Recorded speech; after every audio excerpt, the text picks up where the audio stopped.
ಪ್ರೀತಿ ನಿಟ್ಟು ಮಂಕುತಿಮ್ಮನ ಕಗ್ಗವನ್ನ ಆಲಿಸುತ್ತಿರುವ ಎಲ್ಲ ಕೇಳುಗರಿಗೆ ನಮಸ್ಕಾರ. ಇಂದಿನ ಜ್ಞಾನವೇ ಬೆಳಕು ಸರಣಿ ಸಂಚಿಕೆ ಕಾರ್ಯಕ್ರಮ 107. ನಾನು ಕರುಣಾಕರ ಬಳಕೂರು. ಕಗ್ಗ ಗಾಯನದಲ್ಲಿ ವಿದ್ವಾನ್ ಸುರೇಶ್ ರಾವ್ ಅತ್ತೂರು. ಬನ್ನಿ ಇಂದಿನ ಕಗ್ಗ ಮಾಲಿಕೆಯನ್ನ ಕೇಳಿ ಬರೋಣ. ತೋಯಿಸುತ್ತ ಬೇಯಿಸುತ್ತ ಹೆಚ್ಚುತ್ತ ಕೊಚ್ಚುತ್ತ ಕಾಯಿಸುತ್ತ ಕರಿಯುತ್ತ ಹುರಿಯುತ್ತ ಸುಡುತ್ತ ಈ ಅವನಿ ವಲೆಯೊಳು ಎಮ್ಮಯ್ಯ ಬಾಳನು ಅಟ್ಟು ವಿಧಿ ಬಾಯ ಚಪ್ಪರಿಸುವನು ಮಂಕುತಿಮ್ಮ.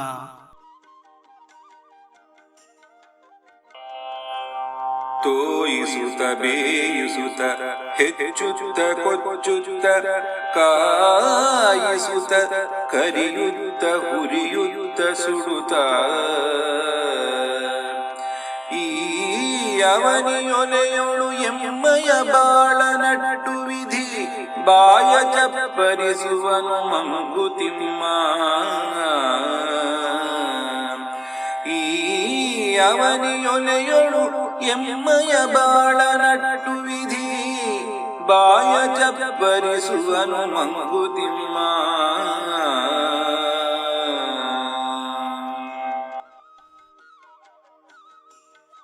ಬಂಧುಗಳೇ, ಮಾನ್ಯ ಗುಂಡಪ್ಪನವರು ಈ ಕಗ್ಗದಲ್ಲಿ ಮನುಜ ಜೀವನದಲ್ಲಿ ವಿಧಿಯ ಪಾತ್ರವನ್ನ ಹಾಸ್ಯ ಲೇಪಿತವಾಗಿ ವಿನೋದವಾಗಿ ಬದುಕಿನ ಗಾಂಭೀರ್ಯತೆಯನ್ನ ಈ ಕಗ್ಗದಲ್ಲಿ ಉಲ್ಲೇಖಿಸುವುದನ್ನ ನಾವು ಕಾಣಬಹುದು. ಈ ಭೂಮಿಯ ಮೇಲೆ ವಿಧಿಯು ನಿರ್ವಹಿಸುವ ಪಾತ್ರವನ್ನ ಸಂಕೀರ್ಣ ಸಂಕೇತಗಳ ಮೂಲಕ ವಿವರಿಸುತ್ತಾರೆ. ದಿನನಿತ್ಯ ಆಹಾರದಲ್ಲಿ ಕೆಲವರು ಅಕ್ಕಿ ಬೇಳೆ ಕಾಳುಗಳನ್ನ ಚೆನ್ನಾಗಿ ನೀರಿನಲ್ಲಿ ತೊಳೆದು ಕಾಯಿಸಿ ಬೇಯಿಸಿ ಬಗೆ ಬಗೆಯ ತಿಂಡಿ ನಿತ್ಯಾದಿಗಳೆಲ್ಲ ಮಾಡಿ ತಿನ್ನುತ್ತಾರೆ. ತರಕಾರಿಯನ್ನು ತಂದರೆ ನೂರಾರು ರೀತಿಯ ಪಲ್ಯಗಳನ್ನು ನಾವು ಮಾಡುತ್ತೇವೆ.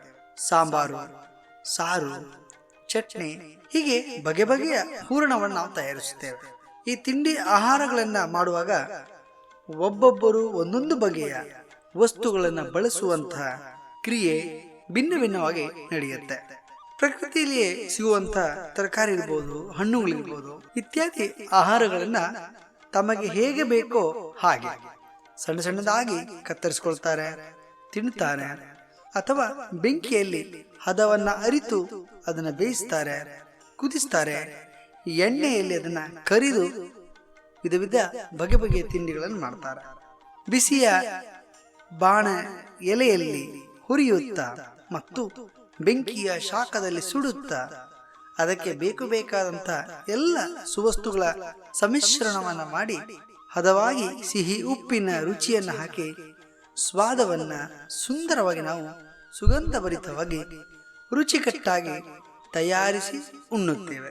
ಈ ಕ್ರಿಯೆ ಇಡೀ ಜಗತ್ತಿನಲ್ಲಿ ನಡೆಯುವಂತ ಒಂದು ಪರಿಪಾಠ.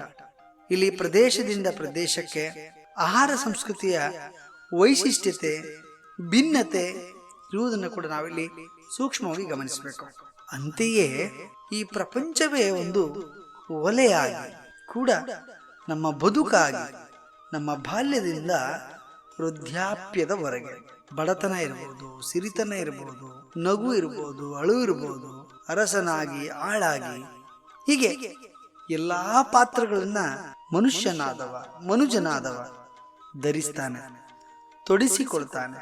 ಆ ಮೂಲಕ ಬೇರೆ ಬೇರೆ ಅವನ ಜೀವನದ ರೂಪಗಳು ಸಂಕಥನಗಳನ್ನ ನೋಡಿ ಆ ವಿಧಿ ಅಂತ ಇದನ್ನು ನೋಡಿ ಅವನು ಎಲ್ಲವನ್ನ ಕಾಣುತ್ತಾ ನಗುತ್ತಾ ಸಂಭ್ರಮಿಸ್ತಾನೆ.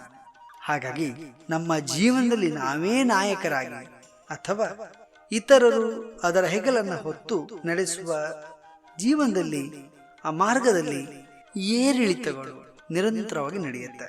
ಇದಕ್ಕೆ ಮೂಲ ನಾಯಕ ಯಾರು ಅಂತ ನಾವು ಅದನ್ನು ಹುಡುಕ ಹೊರಟ್ರೆ ಸಿಗುವಂತ ಉತ್ತರ ನಿಮಗೆಲ್ಲರಿಗೂ ಕೂಡ ಅದು ಆಶ್ಚರ್ಯ ಆಗತ್ತೆ. ಅವನೇ ವಿಧಿ. ಆ ವಿಧಿಯು ತನಗೆ ಹೇಗೆ ಬೇಕೋ ಹಾಗೆ ಈ ಪ್ರಪಂಚವನ್ನ ಒಲೆಯನ್ನಾಗಿಸಿಕೊಂಡು ಬಗೆ ಬಗೆಯ ಅಡಿಗೆಯನ್ನು ತಯಾರಿಸಿಕೊಂಡು ನಮ್ಮ ಬದುಕಿನ ಬೇರೆ ರೀತಿಯ ಪರಿಯನ್ನ ಆತ ನೋಡಿ ರುಚಿಯನ್ನ ಆಸ್ವಾದಿಸುತ್ತಾ ಚಪ್ಪರಿಸುತ್ತಾನೆ. ವಿಧಿಯ ಲೀಲಾವಳಿಯಲ್ಲಿ ನಾವು ಬೇರೆ ಬೇರೆ ಪಾತ್ರಗಳನ್ನು ಧರಿಸುತ್ತಾ ನಮ್ಮ ಜೀವನವನ್ನ ಕಷ್ಟ ಸುಖಗಳ ಲಾಭ ನಷ್ಟಗಳ ನಡುವೆ ನಡೆಸುತ್ತಾ ಇರುತ್ತೇವೆ. ಬರುವ ಕ್ಷಣಗಳು ಬರಲಿ, ವಿಧಿಯು ಆಡಿಸಿದಂತೆ ಆಡಲಿ, ಕುಣಿಯೋಣ, ಆಡೋಣ, ಖುಷಿಯಿಂದ ಬದುಕಿನ ರಸಗಳಿಗೆಗಳನ್ನು ಆಸ್ವಾದಿಸೋಣ. ಆ ಮೂಲಕ ನಮ್ಮ ಬುದ್ಧಿಶಕ್ತಿಯಿಂದ ಜಗವನ್ನು, ಬದುಕನ್ನು ಗೆಲ್ಲೋಣ. ಏನಂತೀರಿ ಬಂಧುಗಳೇ? ಇಂದಿನ ಕಗ್ಗ ಮಾಲಿಕೆಯಲ್ಲಿ ತಮ್ಮ ಅನಿಸಿಕೆಗಳನ್ನು ನಮ್ಮೊಂದಿಗೆ ಹಂಚಿಕೊಳ್ಳಲು ಶ್ರೀಮತಿ ಅಕ್ಷತಾ ಕುಮಾರಿ ಜೆ ಶೆಟ್ಟಿ ಅವರು ನಮ್ಮ ಜೊತೆಗಿದ್ದಾರೆ. ಬನ್ನಿ ಅವರ ಮಾತುಗಳನ್ನು ಕೇಳಿ ಬರೋಣ. ಹಲೋ ಕರುಣಾಕರ್, ಯೂಟ್ಯೂಬ್ ಚಾನೆಲ್ನಲ್ಲಿ ನಿಮ್ಮ ಕಾರ್ಯಕ್ರಮ ಜ್ಞಾನವೇ ಬೆಳಕು ತುಂಬಾ ಚೆನ್ನಾಗಿ ಮೂಡಿ ಬರುತ್ತಿದೆ. DVಜಿಯವರ ಮಂಕುತಿಮ್ಮನ ಕಗ್ಗವನ್ನ ಬಹಳ ಚೆನ್ನಾಗಿ ಮನಮುಟ್ಟುವಂತೆ ವಿಶ್ಲೇಷಿಸಿದ್ದೀರಾ. DVಜಿಯವರ ಕಗ್ಗವನ್ನು ಕನ್ನಡದ ಭಗವದ್ಗೀತೆ ಎಂದೇ ಕರೆಯುತ್ತಾರೆ. ಪ್ರತಿಯೊಂದು ಕಗ್ಗವು ಉತ್ತಮವಾದ ಜೀವನ ಮೌಲ್ಯವನ್ನ ಕಲಿಸುತ್ತದೆ. ಲಾಕ್ಡೌನ್ ಇನ್ನೋವೇಷನ್ ಅನ್ನುವ ಹಾಗೆ ಮೂಡಿ ಬಂದ ನಿಮ್ಮ DVಜಿಯವರ ಕಗ್ಗ ಸರಳ ತಾತ್ಪರ್ಯ ಯೂಟ್ಯೂಬ್ ಮಾಲಿಕೆ ಜ್ಞಾನ, ಅಭಿಮಾನ, ಜೀವನ, ಸಂಬಂಧಗಳು, ಸ್ನೇಹ, ಮನುಷ್ಯನ ಗುಣ, ಹೀಗೆ ಮನುಷ್ಯನ ಜೀವನಕ್ಕೆ ಅವಶ್ಯಕವಾದಂತಹ 10 ಹಲವಾರು ವಿಚಾರಗಳ ಬಗ್ಗೆ ಉತ್ತಮವಾಗಿ ಶಿಕ್ಷಣವನ್ನು ನೀಡುತ್ತಿದೆ. ಅದಲ್ಲದೆ ನೀವು ಈ ಕಗ್ಗಗಳನ್ನು ವಿವರಿಸುವ ರೀತಿ ತುಂಬಾ ಪ್ರಸ್ತುತ, ಸುಲಭ ಹಾಗೂ ನಿತ್ಯ ಜೀವನದ ಉದಾಹರಣೆಯ ಮೂಲಕ ಮನಮುಟ್ಟುವಂತೆ ಕಗ್ಗಗಳನ್ನು ವಿವರಿಸಿದ್ದೀರಿ. ಇದರೊಂದಿಗೆ ನಿಮ್ಮ ಧ್ವನಿ ಸಹ ತುಂಬಾ ಚೆನ್ನಾಗಿದೆ. ಕಗ್ಗ ವಿಶ್ಲೇಷಣೆಯ ಮುಂಚೆ ಮೂಡಿ ಬರುವ ಕಗ್ಗ ಗಾಯನವೂ ಕೂಡ ಸುಮಧುರವಾಗಿದೆ. ಈ ಬಗ್ಗೆ ವಿದ್ವಾನ್ ಜಯತೀರ್ಥ ಮೇವುಂಡಿ, ವಿದ್ವಾನ್ ಸುರೇಶ್ ರಾವ್ ಅತ್ತೂರು ಹಾಗೂ ಶಿಲ್ಪಾ ಎಸ್ ರಾವ್ ಅವರಿಗೆ ನನ್ನ ಅಭಿನಂದನೆಗಳು. ಒಟ್ಟಿನಲ್ಲಿ DVಜಿಯವರ ಕಗ್ಗಗಳನ್ನು ಪ್ರತಿಯೊಬ್ಬನಿಗೂ ಸರಳ ತಾತ್ಪರ್ಯದ ಮೂಲಕ ಮನಮುಟ್ಟುವಂತೆ ವಿವರಿಸಿರುವ ನಿಮ್ಮ ಈ ಪ್ರಯತ್ನಕ್ಕೆ ನನ್ನ ಹೃದಯಪೂರ್ವಕ ಅಭಿನಂದನೆಗಳು. ಈಗಾಗಲೇ 100ಕ್ಕೂ ಹೆಚ್ಚು ಕಂತುಗಳನ್ನು ದಾಟಿರುವ ನಿಮ್ಮ ಕಾರ್ಯಕ್ರಮ ಇನ್ನಷ್ಟು ಉತ್ತಮವಾಗಲಿ ಎಂದು ಹಾರೈಸುತ್ತೇನೆ. ನಮಸ್ಕಾರ. ಜ್ಞಾನದ ಬೆಳಕು ಕಗ್ಗ ಮಾಲಿಕೆಯಲ್ಲಿ ಪ್ರಸಾರವಾಗುವ ಕಗ್ಗಗಳನ್ನು ಕೇಳಿ ತನ್ನ ಅನಿಸಿಕೆಗಳನ್ನು ಹೇಳಿರುವಂತ ಶ್ರೀಮತಿ ಅಕ್ಷತಾ ಕುಮಾರಿ ಜೆ ಶೆಟ್ಟಿ ಅವರಿಗೆ ಧನ್ಯವಾದಗಳನ್ನು ಅರ್ಪಿಸುತ್ತಾ, ಜ್ಞಾನದ ಬೆಳಕು ಕಗ್ಗ ಪ್ರಸಾರವು ಪ್ರತಿದಿನ ಬೆಳಗ್ಗೆ 7 ಗಂಟೆಗೆ ಪ್ರಸಾರ ಆಗುತ್ತೆ. ದಿನಕ್ಕೊಬ್ಬರಂತೆ ಮಂಕುತಿಮ್ಮನ ಕಗ್ಗದ ಬಗ್ಗೆ ಅನಿಸಿಕೆಗಳನ್ನ ಈ ಕಾರ್ಯಕ್ರಮದಲ್ಲಿ ಪ್ರಸಾರ ಮಾಡಲಾಗುವುದು. ತಮ್ಮೆಲ್ಲರ ಸಹಕಾರಕ್ಕೆ ಮತ್ತೊಮ್ಮೆ ಶರಣು ಎಂದು ಹೇಳುತ್ತಾ, ಆರೋಗ್ಯದ ಬಗ್ಗೆ ಕಾಳಜಿಯನ್ನು ವಹಿಸಿ ಸುಂದರ ಜೀವನವನ್ನ ನಿಮ್ಮದಾಗಿಸಿ. ನಾಳೆ ಇನ್ನೊಂದು ಕಗ್ಗದೊಂದಿಗೆ ಬರುತ್ತೇನೆ. ಅಲ್ಲಿಯವರೆಗೆ ನಮಸ್ಕಾರ, ಶುಭ ದಿನ.